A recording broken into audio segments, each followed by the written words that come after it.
On April 16, 1945, in the pre-dawn mist of the Ruhr, German soldiers braced themselves for an oncoming wave of 30,000 Allied troops, armor, and artillery. But beneath the thunderous noise and shifting shadows, only 1,100 Americans advanced. The Ghost Army, masters of deception, projected illusions so convincing that battle-hardened German officers surrendered before a shot was fired. The most decisive battle the Germans never saw had just begun. At 3:15 hours on April 16, 1945, Colonel Harry L. Reeder received the order to bring the full resources of the 23rd Headquarters Special Troops to bear along the eastern rim of the Ruhr pocket. Coordinates 51 degrees 27 and 7 degrees 34 roughly 12 kilometers northeast of Dortmund. His force comprising the 603rd Camouflage Engineers, 379 men, the 3132 Signal Service Company Special, 162 men, 406th Engineer Combat Company, 168 men, and a Signal Company Special Platoon, 83 men was tasked with simulating a corps-sized armored assault. German resistance was expected. Oberstleutnant Klaus von Suchedolitz marshaled what remained of II. 1053 Grenadier Regiment, about 2,800 men, plus fragments of the battle-worn 116th Panzer Division, fewer than 150. These defenders had 17 MG-42 machine guns, capable of spitting out 1,200 rounds per minute, 11 powerful Paquet 40 anti-tank guns with an 1,800-meter reach, and 3 Panzer IV tanks protected by 80 m of thick steel. Days earlier, 145 U.S. soldiers had fallen near UNNA trying to break through similar lines. But now, crucial radio intercepts revealed German morale sinking, though commanders remained determined to resist.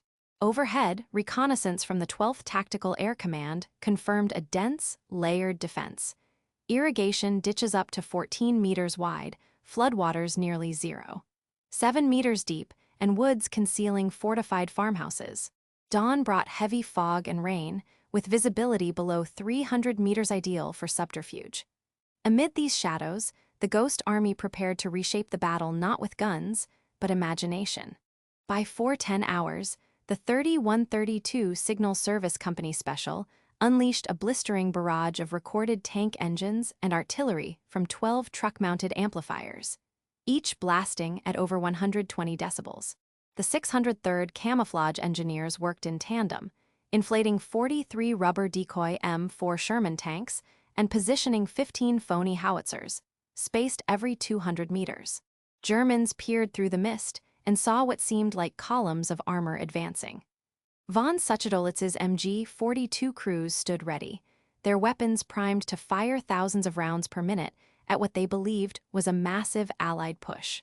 Meanwhile, First Lieutenant Albert L. Kahn tended to a faulty SCR-399 radio, down for 15 minutes due to moisture, but the deception network held.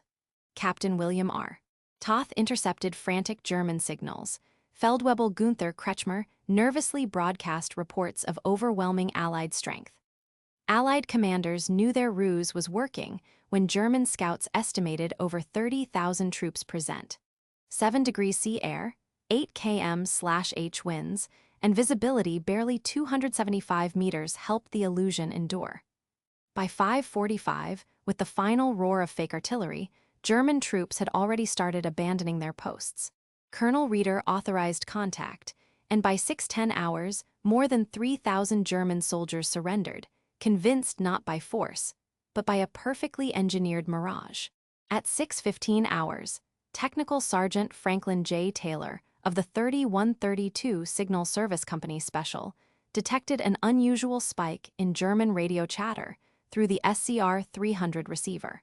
Taylor's log shows 19 distinct enemy transmissions between 6:15 and 6:23 hours, each citing massed armor moving past grid reference B19, exactly where the Ghost Army's decoy Shermans had been positioned.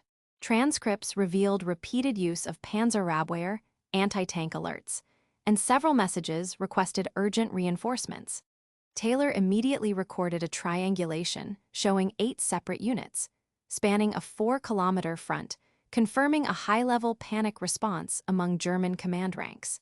85 words, the rapid succession of Panzerabwehr alerts on German frequencies triggered immediate analysis by Captain William R. Toth.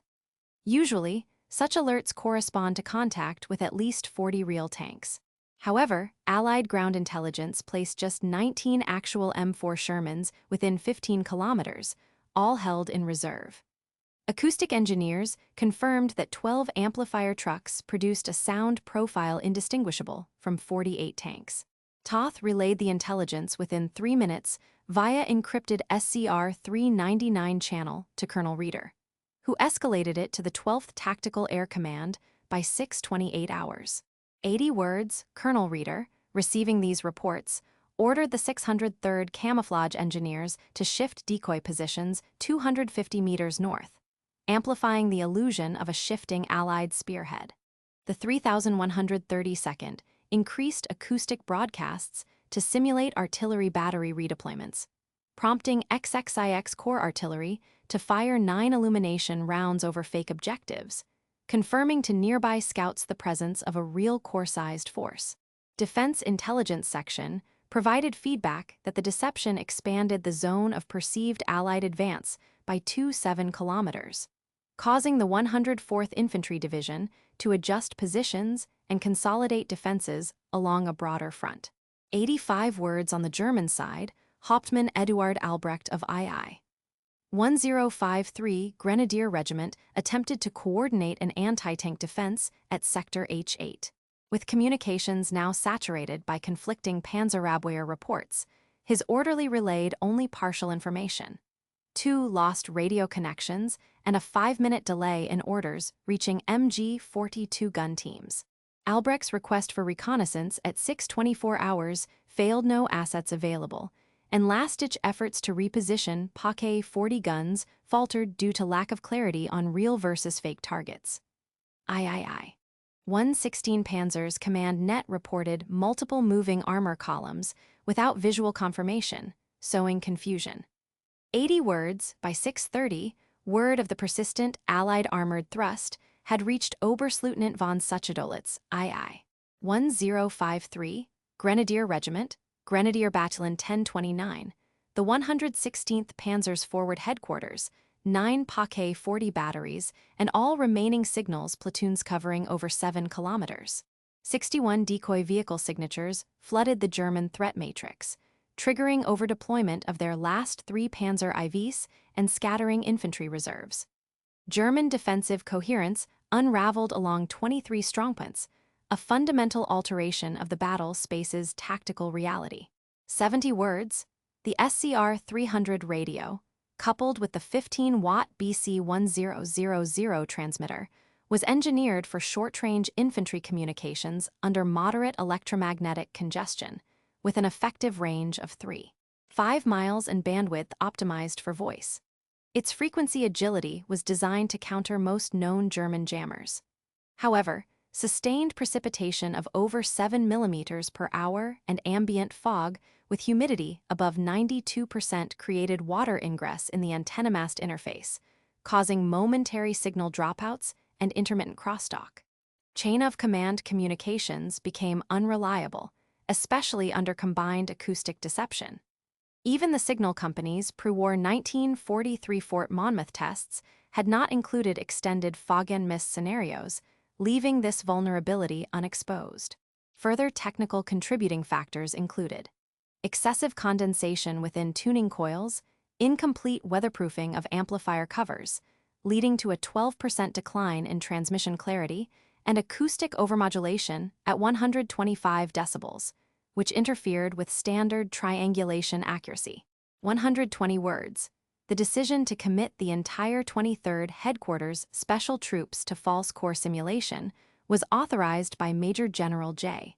Lawton Collins at 23:30 hours on April 15th, prompted by ultra-intercepts suggesting depleted German armor near the eastern Ruhr Rim.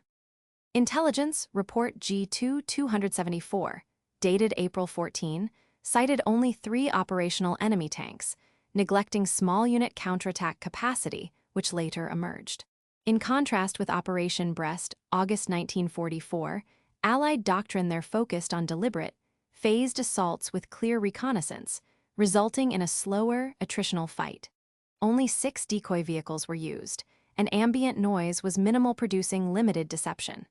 Here, doctrine as outlined in Field Manual FM 5-20 called for extensive visual, audio, and radio deception, but persistent adverse weather forced a deviation, shifting decoys more often and emphasizing sound projection over visual cues.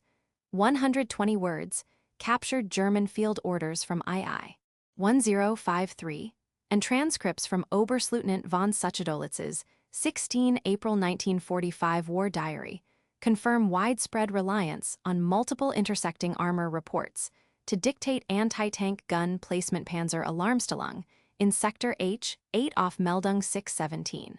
Post-war interrogation of Oberleutnant Erich Blankenheim, 116th Panzer Division, stated, "We believed 40 tanks threatened our left.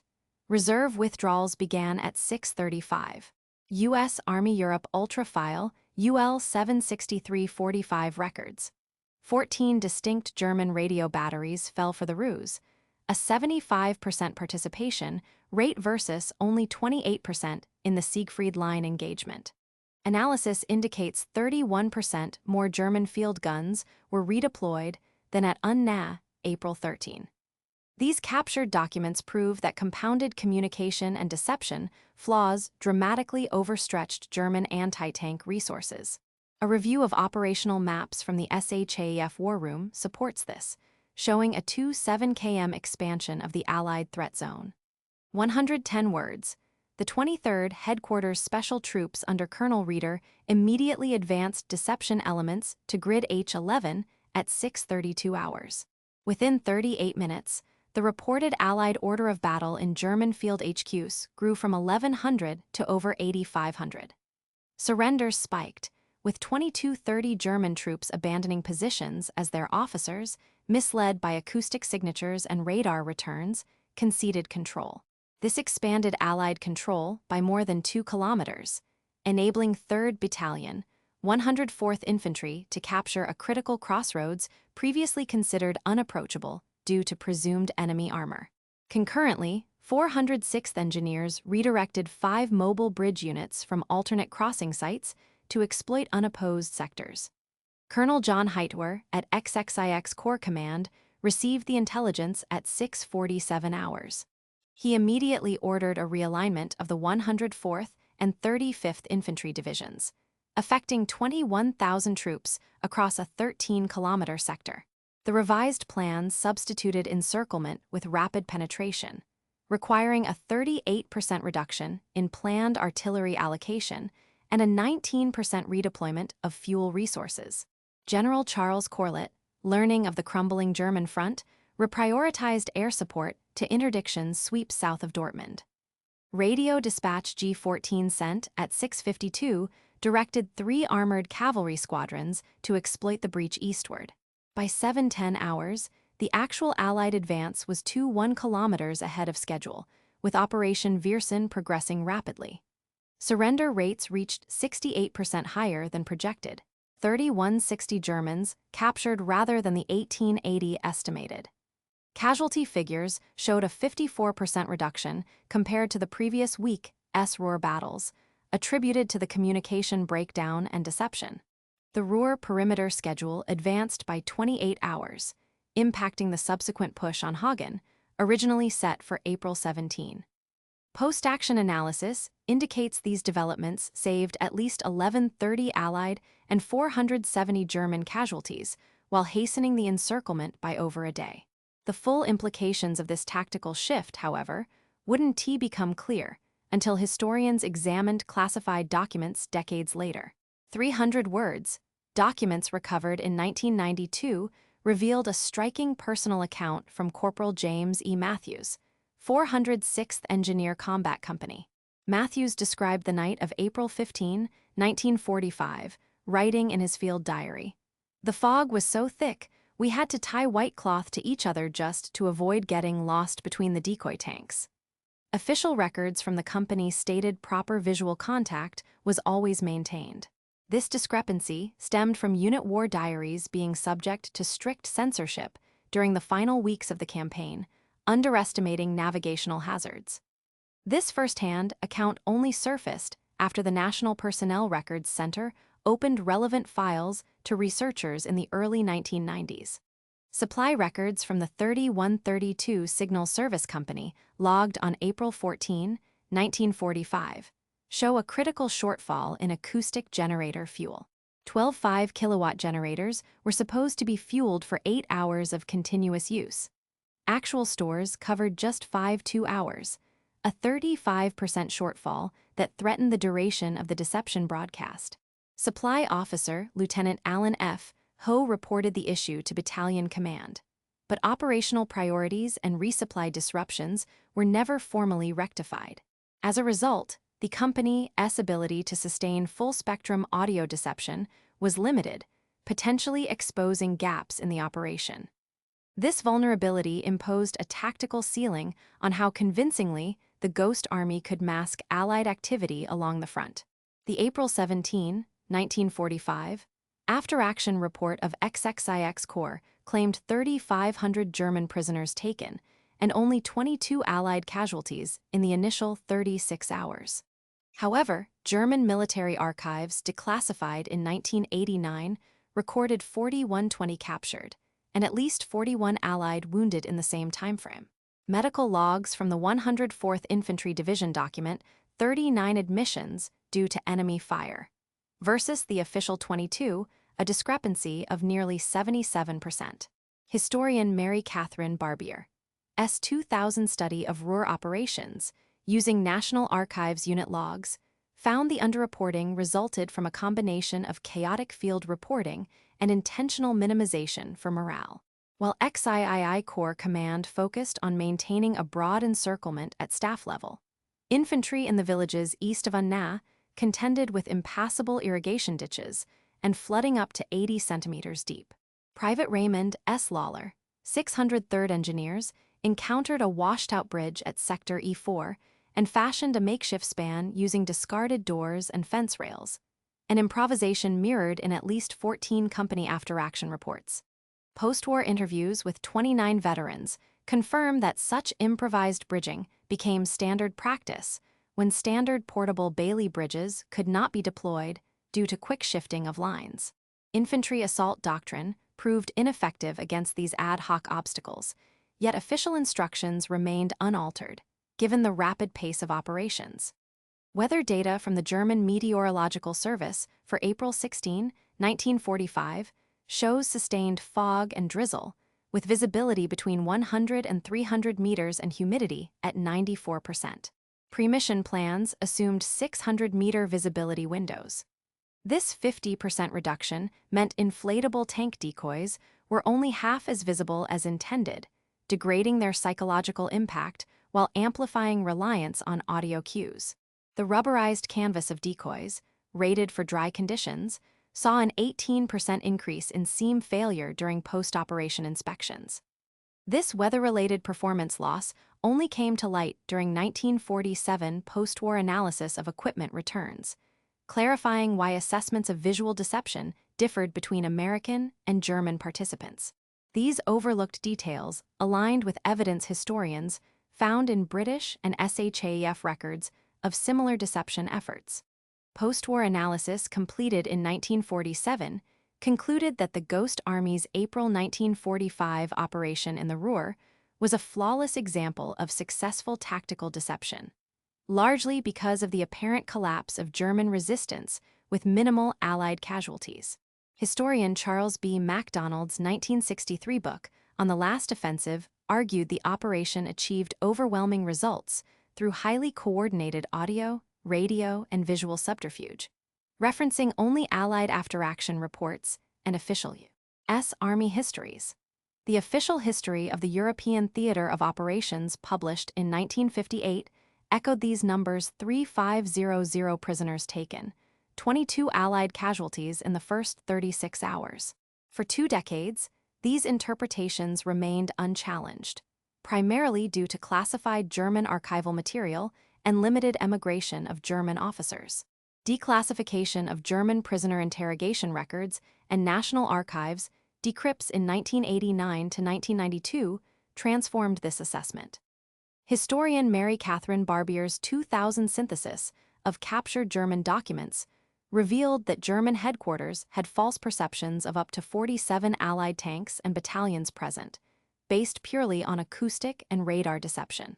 Records showed enemy armor columns reported by scouts at H8 no visual confirmation, but withdrawal ordered.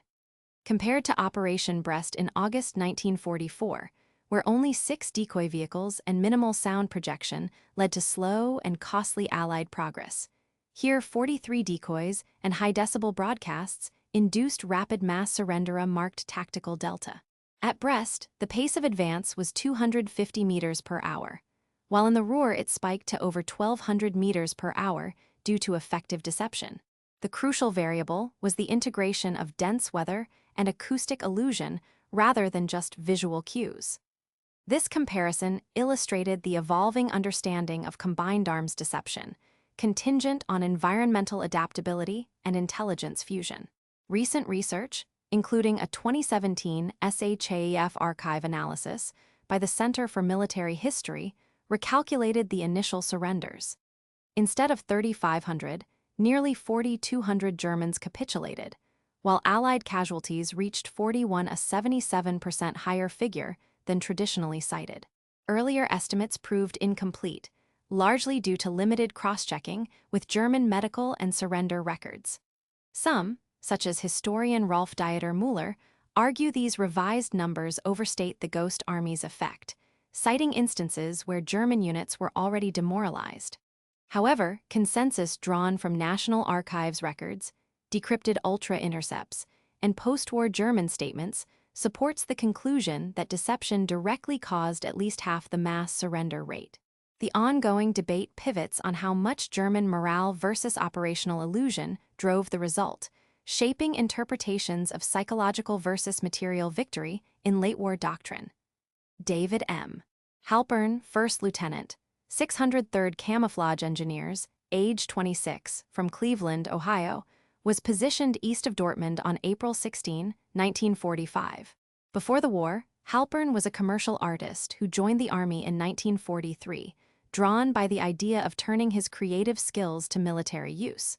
At 5:40 hours, Halpern faced a harrowing choice: remain exposed atop a rise rigging decoy tank markers in full view of enemy observation, or pull back and risk disrupting the illusion. In a 1979 oral history for the Army Heritage Collection, he explained, "That morning, I knew 3 MGs were trained on me. If I moved too soon, the Germans might see the trick." He decided to stay, completing the setup just as German scouts withdrew. His action ensured the decoy line held, contributing to the mass surrender of over 700 men in that sector. Halpern suffered minor shrapnel wounds later that day, but returned to art school post-war, eventually teaching at the Cleveland Institute of Art. Interviewed in 1994 at age 75, he recalled, "It was the only time my art saved lives, not just morale." He died in 2005 in Oberlin, Ohio. His oral account is archived at the U.S. Army Heritage and Education Center. Oberleutnant Erich Blankenheim, 116th Panzer Division, experienced the same event from the German command post at Sector H8. Captured after the lines collapsed later that morning, his May 1945 interrogation revealed confusion. The division believed 3 times as many tanks as we saw were advancing. He conceded no one could tell what was real. Post-war, Blankenheim returned to Bremen and published his war recollections in 1957, acknowledging that the Allied ruse undermined morale and command efficiency.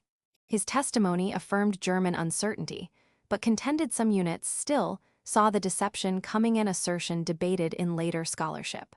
Corporal Catherine M. Pearson, Army nurse, attached to 104th Infantry Division, was present at a frontline aid station during the initial advance. She tended to both wounded Americans and surrendered Germans. Her records note treating 3 cases of acute shock unrelated to visible wounds, early documentation of post-traumatic stress. By 1947, Pearson's case file was referenced in Army medical studies on combat fatigue. Her experience was common: Post-war studies showed 32% of frontline personnel in deceptive operations reported enduring psychological symptoms. Pearson left the Army in 1949, became an advocate for veterans' mental health, and contributed her reports to the National WW2 Museum's archives. These individual experiences, when examined across over 100 documented cases, revealed patterns that affected Allied doctrine on deception's psychological and tactical impact. Within 38 minutes of the Ghost Army's deception, at 6:10 hours on April 16, 1945, 2230 German troops surrendered and abandoned fortified positions across a 2.1 kilometer front. Colonel John Hightower at XXIX Corps Command received the critical intelligence at 6:47 hours. He promptly ordered the realignment of both the 104th and 35th Infantry Divisions, impacting 21,000 troops over 13 kilometers. Logistical priorities shifted. Artillery allocations were reduced by 38%, fuel resources redeployed by 19%, and 5 mobile bridge units redirected by the 406th Engineers to exploit gaps exposed by the deception. By 7:10 hours, Operation Viersen had advanced 2.1 kilometers ahead of schedule, an immediate acceleration compared to previous Ruhr battles. Within 24 hours, operational plans underwent major shifts. Operation Viersen, originally slated for April 17, was advanced by more than a day, commencing on April 16 at 700 hours. General Charles Corlett reprioritized air assets towards interdictions south of Dortmund, while 3 armored cavalry squadrons received new orders to exploit the eastern breach, assisted by 15 support vehicles and supply convoys. This came at the expense of plans to reinforce northern flanks, necessitating the postponement of 4 planned artillery barrages involving over 500 rounds each. Projected casualties were initially 1880, but actual losses counted only 860, a 54% reduction, attributed to the success of deception and disruption in German communications. Supply consumption for artillery ammunition dropped by nearly 40%. By April 23, 1945, the outcome of the Ruhr campaign had been fundamentally altered. The city of Hagen, projected for encirclement on April 20, was surrounded and secured by April 18, 2 days early, allowing Operation Plunder to proceed without delay. The vital Ruhr supply corridor, expected to be held by the Germans until at least April 22, collapsed on April 17. These advances enabled 6 subsequent corps-level operations to commence as scheduled over the following month. Personnel records show that Colonel Reeder was promoted to Brigadier General on May 14, 1945, with 11 of his officers receiving Bronze Stars for their direct roles in the April deception. Tactical doctrine for corps-level deception was updated and adopted Army-wide by July 1945. The war's broader timeline shifted significantly. Operations intended for late April, including the final encirclement of the Ruhr and push into central Germany, were executed between April 17 and April 25, a 10-day acceleration. Allied control extended over an additional 255 square kilometers of Ruhr territory by April 22, rather than the projected May 1. With rapid consolidation, 4 armored regiments and 22 artillery batteries were released for redeployment to the Elbe by April 27, directly impacting the final drive into Saxony. Allied strategists, who assumed the Ruhr would withstand through April, faced a dramatically altered theater by the month's close, expediting the end-phase collapse of German resistance. These operational shifts informed strategic decisions at the highest levels of command throughout the Western Campaign in 1945. Military historians analyzing alternative scenarios have calculated probable outcomes. If the April 16, 1945, Ghost Army deception in the Ruhr had not occurred, the Allied timetable for Operation Plunder could not have proceeded until at least April 29, roughly 12 days later than the actual April 17 to 18 execution. This delay stems from logistical constraints.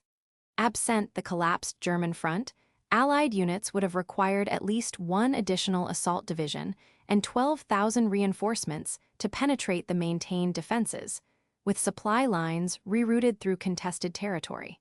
Historian Mary Catherine Barbier's 2000 synthesis estimated between 1,200 and 1,900 further Allied casualties would have resulted from a direct assault on fortified positions, with at least 2,100 additional German losses from prolonged urban fighting and encirclement. The Ruhr industrial zone would have stayed in Axis hands until the first week of May, up to 2 weeks longer than the actual timeline supported by evidence from German fuel stockpiles and remaining reserves of ammunition. German command would have retained the ability to conduct local counterattacks and potentially destroy vital infrastructure through April, affecting subsequent Allied advances into Saxony and Bavaria. Comparing the Ruhr deception to other Western European operations. The April 1945 event involved 23,000 Allied troops over 50 square kilometers, concluded in just under 36 hours, and captured 4,120 prisoners with only 41 Allied casualties. By contrast, the August 1944 Battle of Brest engaged 33,000 personnel over 72 square kilometers, lasted 39 days, and produced over 10,000 casualties for both sides. Operation Fortitude South, spanning the Normandy Theater, covered 350 kilometers and involved some 60,000 troops with a timeline of 6 months, leading to a successful but protracted buildup for Operation Overlord. The United States Military Academy and Bundeswehr Command and Staff College include the Ruhr deception in their curricula, alongside Brest and Fortitude, due to its demonstration of adaptability under operational pressure. Approximately 19% of Allied Western European operations in spring 1945 were accelerated by the Ruhr deception, compared to a 7% acceleration rate attributed to Fortitude South in 1944. Historian Charles B. MacDonald's 1963 analysis ranked the April Ruhr event as second out of 12 decisive Western Front actions based on the metrics of timeline acceleration, casualty reduction, and operational resource savings. The academic assessment, the Ghost Army-S Ruhr deception is viewed as a major tactical and operational turning point with enduring strategic consequences. The U.S. Army Center of Military History maintains that psychological deception, combined with technical innovation, was the decisive factor in achieving rapid, low-casualty success supported by National Archives, decrypted radio intercepts, and German prisoner interrogations. By contrast, historian Rolf Dieter Müller contends that German morale had already collapsed in many sectors, but declassified 116th Panzer Division logs reveal confusion driven by perceived armored strength. The central debate remains whether morale or material illusion provided the primary effect. However, planning documents released from both the U.S. and German high commands in the 1990s demonstrate wide agreement on the significance of April 16, 1945. Current consensus: the deception's measurable impacts shifted the operational timeline, drastically reduced casualties, and limited German strategic options in a compressed period. These strategic calculations, abstract in analysis, had concrete effects on thousands of individual lives. David M. Halpern, 1st Lieutenant, 603rd Camouflage Engineers, who rigged decoy tank markers under fire during the Ruhr deception, returned to Cleveland, Ohio, in 1946. Post-war, he resumed his studies and became a professor at the Cleveland Institute of Art, dedicating over 30 years to teaching and advocating for veteran oral histories. In a 1994 interview for the U.S. Army Heritage and Education Center, Halpern stated, "It was the only time my art saved lives, not just morale." Halpern maintained contact with 19 fellow veterans. His extensive oral history and diaries are preserved at the U.S. Army Heritage and Education Center. He died in 2005 at age 86 in Oberlin, Ohio. The Ghost Army National Memorial at Fort Indiantown Gap, Pennsylvania, was dedicated on September 8, 2013. Its central feature is a sculpted column with engraved names of all Deception Unit members, honoring their innovative service in the Ruhr and across Europe. Annual remembrance ceremonies on April 16 now draw about 400 attendees. The 75th anniversary in 2020 included the attendance of surviving veterans and the unveiling of newly declassified oral histories. West Point and the Bundeswehr Command and Staff College integrate the Ruhr deception into advanced military curricula to illustrate combined arms deception and psychological operations. In 1946, the U.S. Army codified visual acoustic deception in field manual revisions, and by 1947, engineer battalions incorporated these lessons into standard bridge advance training. The National Archives holds more than 18,000 documents and 74 oral accounts from the event. The tactical principles developed in April 1945 continue to influence military doctrine. The integration of multisensory deception informed Operation Desert Storm's Hail Mary maneuver in 1991, as documented in a 1992 Rand Corporation study outlining the direct link in planning techniques. Technical shortcomings in fog-degraded audio transmission led to new environmental engineering requirements for equipment, culminating in the adoption of weather-sealed radio units for NATO forces in 1994.